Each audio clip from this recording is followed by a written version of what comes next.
Party. Fundamentally, if you believe that, it would be a good member of the Democratic Party. So I think it was a good speech tonight. I thought it was an effective speech. And I think that Mitt Romney's going to be very happy that he's off the podium here at 8:45 p.m., having wrapped up the New Hampshire primary. He's been working 7 years, towards this goal. So it's an exciting night for the Romney campaign. The booing that we heard from the crowd there, booing when Mitt Romney described other Republicans who are desperate, who are putting free enterprise on trial. What did you think of the speech tonight, Lawrence? Well, prompter is the key, and our embed tells us this is the first time he's seen him use a prompter in a long time, and that's because he's gotten in trouble when he's been speaking extemporaneously, as we said. And whenever you don't hear him reciting America the Beautiful, that means he's got a teleprompter, because that's all he can do if you take the prompter away.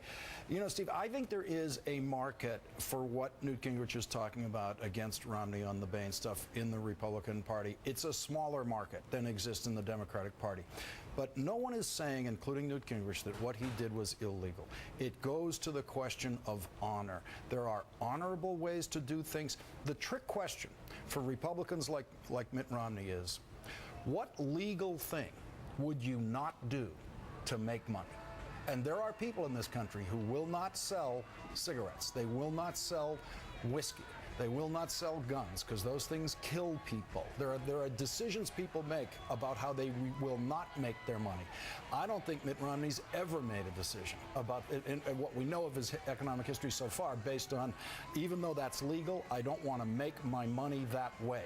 And I believe that evangelical Christians have things that they will not do for money that are legal for them to do, including casino involvement and that sort of thing. And so I do think that it is something that is going to be haunting him through the primaries and definitely if he makes it into the general election.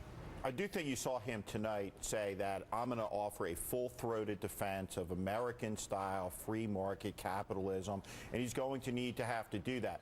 I think a lot of the attacks on Mitt Romney are grotesque distortions of what his actual record is.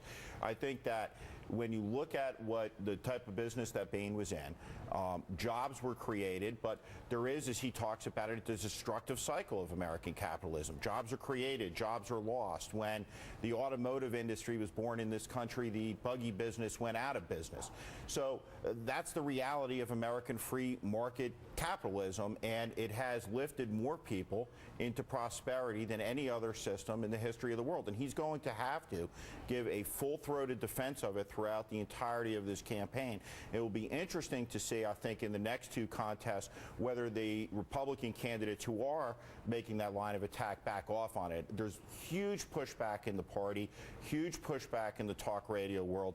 Rush Limbaugh condemned Newt Gingrich today, condemned Rick Perry today. So it will be very interesting to see how this plays out in a contest that in a lot of ways fundamentally is shaped up as a litmus test as to what is and what is not conservatives. Well, Mitt Romney tonight spoke like he was the nominee. He asked for the order. He says, I want your vote.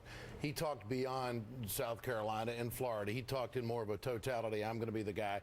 And did I hear him correctly? Did he question how American the President of the United States is and relating it to jobs and how he views the job market? I thought I heard that. He said the White House reflects the worst of what Europe has become. Yeah, well, and he also said European socialist welfare state.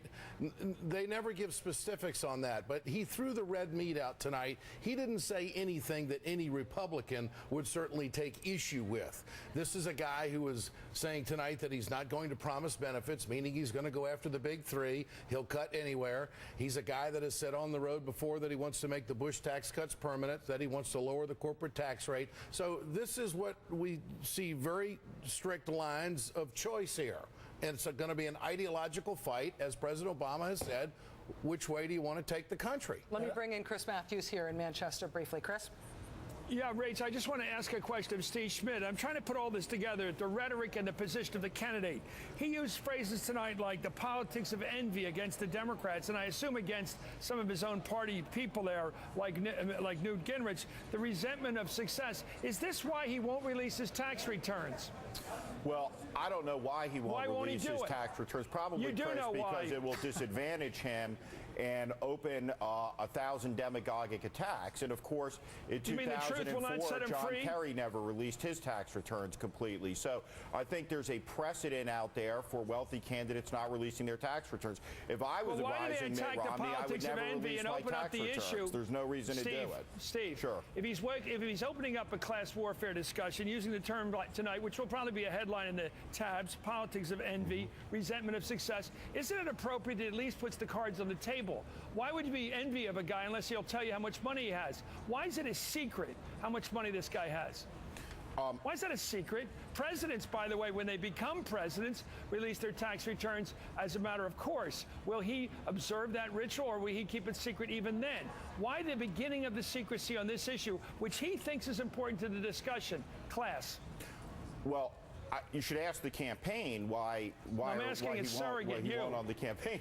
Chris, I'm not He's a no Romney surrogate. on the campaign. Come on. You like him. You want him to be president. Come on. I think that he's the front runner in the race. I think he's the most likely person to be the nominee of the party. Right. And I would never advise him to disadvantage himself with issues like his taxes against what's precedent for campaigns. I think that he'll probably do what presidents and vice presidents typically have done with regard to the release of their taxes. But if it was good enough for John Kerry, it ought to be good enough for Mitt Romney in this. And he shouldn't release information that disadvantages himself and opens up a lot of attacks. What about a European-style welfare state? What do you make of that phrase tonight? That seemed pretty over the top for a guy who didn't support a public option, didn't go with the Canadian-style health care plan, simply went with the Heritage Foundation health care plan. Is that a European-style welfare proposal? The Heritage Foundation, are they in league together, those two, Obama and the Heritage Foundation, and people like, well, Richard Nixon, who was for an employer mandate? Which is the closest to the European model? I think that this is rhetoric that works well in the Republican primary. When you look at the Republican voter that's out there, and you look at the trajectory of the country, you look at the expansion of the government, you look about the intrusion of the government increasingly into the private sector, more of a European model. I think that this is the beginning of a framing, as Ed pointed out, of a big ideological contest and debate that's going to take place in this country between two very different visions for the future of the country. One is a more expansive and intrusive federal government into the life of the average American, into the life of the economy, and the other is not. And so we'll have that debate in this country, and I think he's setting up the framework of that debate.